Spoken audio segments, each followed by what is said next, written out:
Hello everyone, welcome to passion education. आज का video में आपके लिए क्लास 10th आईसीएसई ज्योग्राफी का यूनिट 13 इंसोलेशन लेसन से लाई हूँ। इसके short answer and long answer को एक्सप्लेन करूँगी। इससे पहले भी मैंने आईसीएसई क्लास 10th के मैंने वीडियोस अपलोड किए थे और सभी सब्जेक्ट के हैं। तो अगर आपको देखना हो तो आप मेरा डिस्क्रिप्शन बॉक्स में पीडीएफ गिवन है, पीडीएफ लिंक गिवन है, लिंक को ओपन करके आप उसको देख सकते हैं। तो अब मैं यहाँ पे स्टार्ट कर रही हूँ इंसोलेशन चैप्टर। तो सबसे पहले तो हम यहाँ पे देखेंगे कि इंसोलेशन मीन्स क्या होता है। इंसोलेशन का मतलब यहाँ पे ये है कि जब सन की रेज जो है वो वर्टिकली या हॉरिजॉन्टली फॉल होती है तो उसमें से हीट और लाइट जो है वो प्रोड्यूस होती है और वो अर्थ पे फॉल होती है तो वो ऑल डायरेक्शन में फैल जाती है। तो उसके कुछ हार्मफुल इफ़ेक्ट होते हैं जिनकी वजह से हार्मफुल इफ़ेक्ट को हम रेडिएशंस कहते हैं। तो इन रेडिएशंस, सन रेडिएशंस को हम, सोलर रेडिएशंस को हम इंसोलेशन चैप्टर कहते हैं।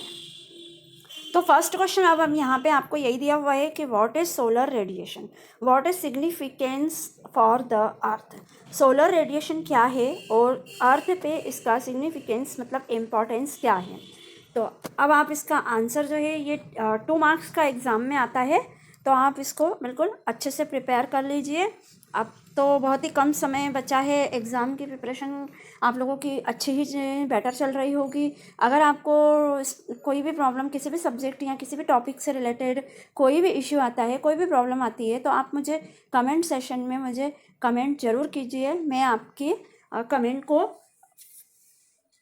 को प्रॉब्लम को सॉल्व करने की कोशिश ज़रूर करूँगी। तो अब हम इसका यहाँ पे आंसर देखते हैं कि सोलर रेडिएशन क्या है।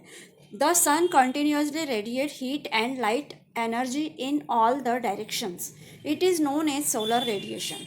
जैसा कि मैंने अभी आपको इंसोलेशन का मीन बताया कि इंसोलेशन मीन्स जो सन की जो रेज होती है वो हीट और लाइट प्रोड्यूस करती है, लाइट एनर्जी को प्रोड्यूस करती है और वो ऑल डायरेक्शन में मतलब कंटिन्यूसली रेडिएट होती है। इस प्रोसेस को हम सोलर रेडिएशन कहते हैं। अब हमें इसका सिग्निफिकेंस लिखना है। Solar radiation is the only primary source of heat and light on the earth. Solar radiation जो है सिर्फ एक ऐसा सोर्स है जो हीट और लाइट को अर्थ पे प्रोड्यूस करता है, इसलिए ये प्राइमरी सोर्स कहलाता है। The earth receive its heat from solar radiation, which is a tiny fraction of the radiated energy of the sun. और अर्थ जो है वो रिसीव करती है सोलर एनर्जी को, सोलर रेडिएशन को बहुत ही कम अमाउंट में सन जो है उसको रेडिएट कर लेता है। तो ये पूरी प्रोसेस जो है वो सोलर रेडिएशन कहलाती है। Next question number 2, what is meant by insolation, state 2 of its main characterised. तो अब हमें यहाँ पे इंसोलेशन का से आप क्या समझते हैं और इसके 2 कैरेक्टर्स जो हैं आपको लिखना है। The amount of solar energy received by the earth is called insolation, but only 1 part out of 2 billion parts reaches the earth. इसमें क्या होता है कि सोलर एनर्जी जो है वो अर्थ जो है वो रिसीव कर लेती है और इस प्रोसेस को हम इंसोलेशन कहते हैं। ओनली इसका 1 पार्ट जो है वो 2 बिलियन पार्ट 1 पार्ट जो है और 2 बिलियन पार्ट जो है 1/2 बिलियन पार्ट जो है अर्थ को मिलता है, अर्थ के पास है, ऑब्टेंड है out of total 100% solar energy and 51% reaches the earth, 35% is reflected back into space and only 14% is absorbed by the ozone layer. अब आपको ये तो पता है कि एटमॉस्फेयर का कंपोजिशन जिस तरह से होता है उसी तरह से ये कंपोजिशन है।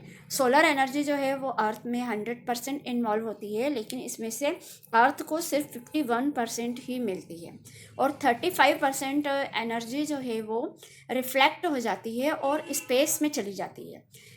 बाकी जो 14% एनर्जी जो है वो ओजोन लेयर उसको एब्जॉर्ब कर लेता है। Next question number 3, state 2 advantages of conventional heating of the atmosphere. तो अब हम इसका आंसर देखते हैं कि 2 एडवांटेजेस आपको यहाँ पे convectional heating of the atmosphere के लिखने हैं। Convectional heating of atmosphere is done by heating up the layer of air touching land surface and rising up to warm up the upper layer. Convectional heating of the atmosphere वो है जो जिसका कुछ part जो है वो heating करने पे वो एयर जो है उसको टच लेयर जो है वो लेयर बन जाती, लेयर में टच हो जाता है, और बाकी जो बची हुई जो लैंड सरफेस है वहाँ पर वार्म एयर जो है वो अपर लेयर पे प्रेजेंट है। while the cold wind sinks down and again heated up by the terrestrial radiation। बाकी जो बची हुई कोल्ड विंड्स जो होती है वो फिर से हीट होती है सी ब्रीज में। लैंड ब्रिज तो आपने सुना होगा कि लैंड ब्रिज और सी ब्रिजेस होते हैं। लैंड ब्रिज में गर्म हवाएं चलती है और लैंड ब्रिज सी ब्रिज में जब गर्म हवाएं जो है वो वार्म एयर जो है वो सीज में जाती है और हीट होके जो है वो रेडिएट हो जाती है एटमॉस्फेयर में। This circulation causes formation of cloud, और इसी प्रोसेस के कारण क्लाउड्स बनते हैं, क्योंकि ये प्रोसेस जो है गर्म एयर गर्म होने से, और जब मॉर्निंग में टेम्परेचर जो है वो राइज होता है, इंक्रीज़ होता है, तो एयर जो है वार्म हो जाती है, और शाम के समय जो है एयर कोल्ड हो जाती है।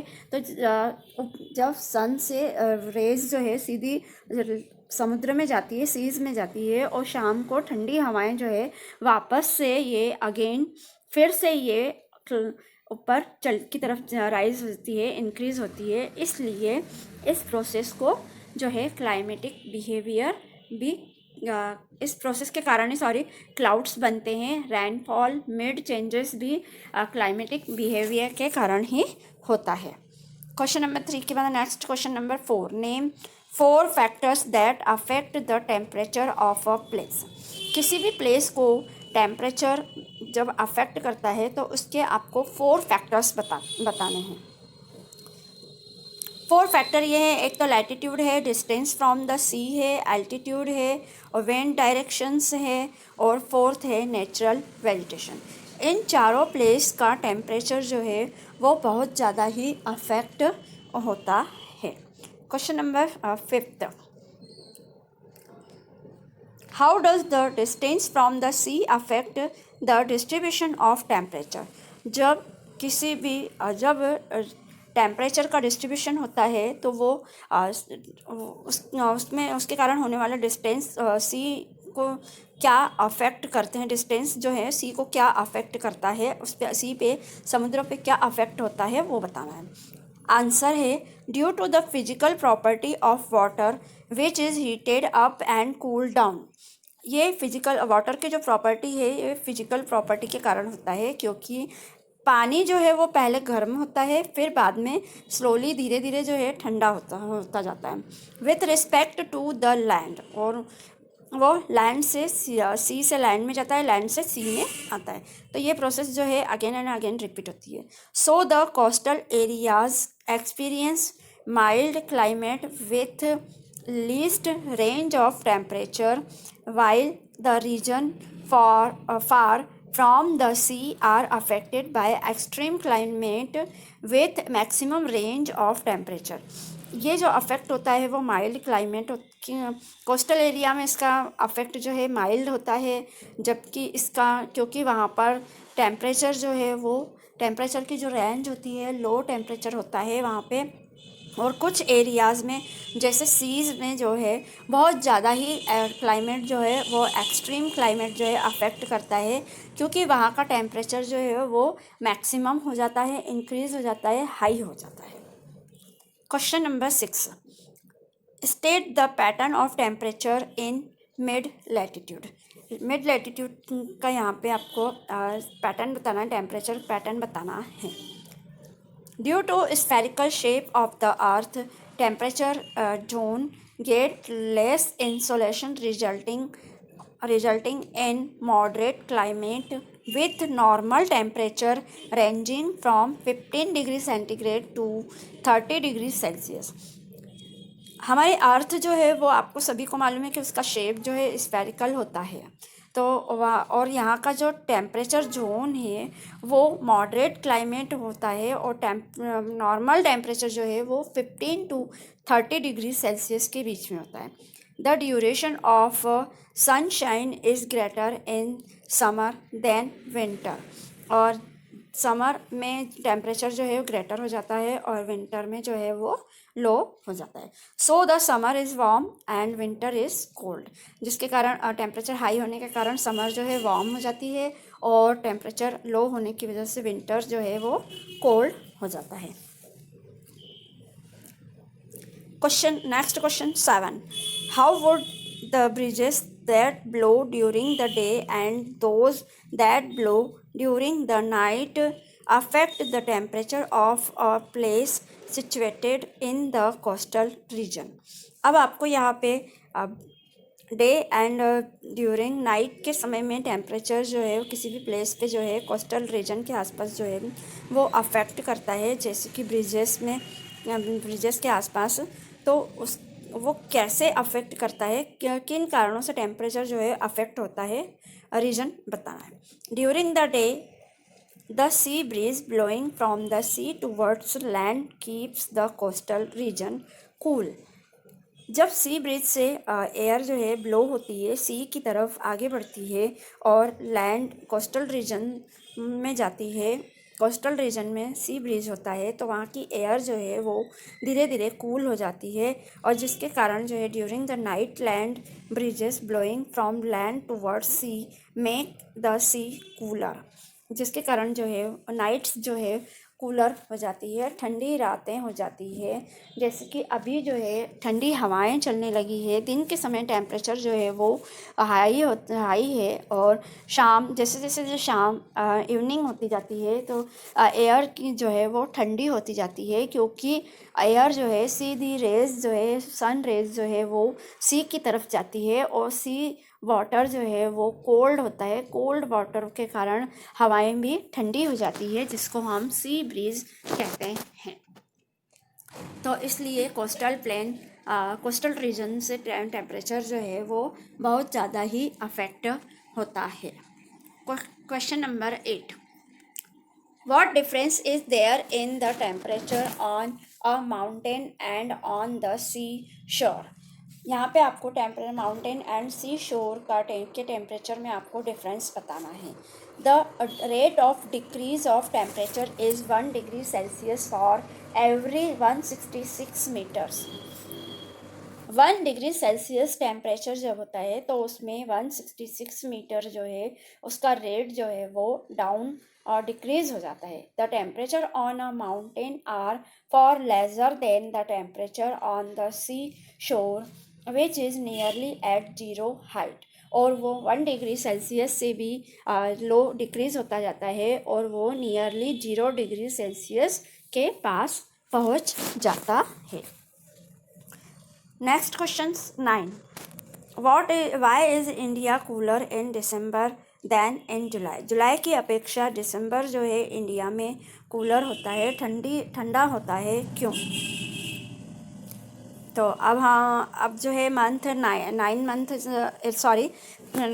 मंथ नवंबर चल ही रहा है, तो अब हम जो है ठंड जो है विंटर जो है वो स्टार्ट हो गया है धीरे धीरे जो है दिसंबर में जो है और ज़्यादा एयर जो है कूल हो जाएगी।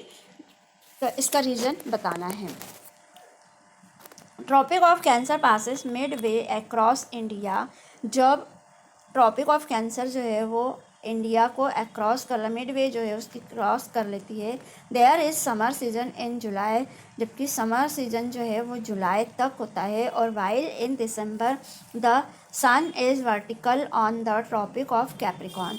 ट्रॉपिक ऑफ कैंसर में सन रेज जो है वो हॉरिजॉन्टली पास होती है और जब जैसे जैसे जुलाई के बाद जो है मंथ धीरे धीरे जो है वो चेंज होते जाते हैं, जैसे जैसे नवंबर दिसंबर आने लगता है तो सन रेज जो है वो वर्टिकल फॉल होने लगती है, जिसकी वजह से tropic of Capricorn in southern hemisphere में होता है। और इंडिया का एक्सपीरियंस जो है विंटर सीजन जो है वो स्टार्ट हो जाता है नवंबर दिसंबर में। So naturally December is cooler than July, इसलिए जुलाई की अपेक्षा दिसंबर जो है वो कूलर हो जाता है।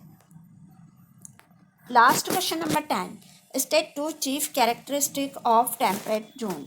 टेम्परेट जोन के यहाँ पे 2 चीफ कैरेक्टर्स बताने हैं। एक तो मीडियम टेम्परेचर, दूसरा है मीडियम रेनफॉल। जिसकी वजह से मीडियम टेम्परेचर होना जरूरी है और medium rainfall due to slanting rays of the sun and less evaporation, जिसके कारण जो है रेज जो है स्लैंटिंग हो जाती है और इवोपेशन जो है वो लेस होता है, कम होने लगता है। अब मैं क्वेश्चन नंबर 11 जो है नेक्स्ट वीडियो में अपलोड करूँगी। तब तक के लिए गुड बाय।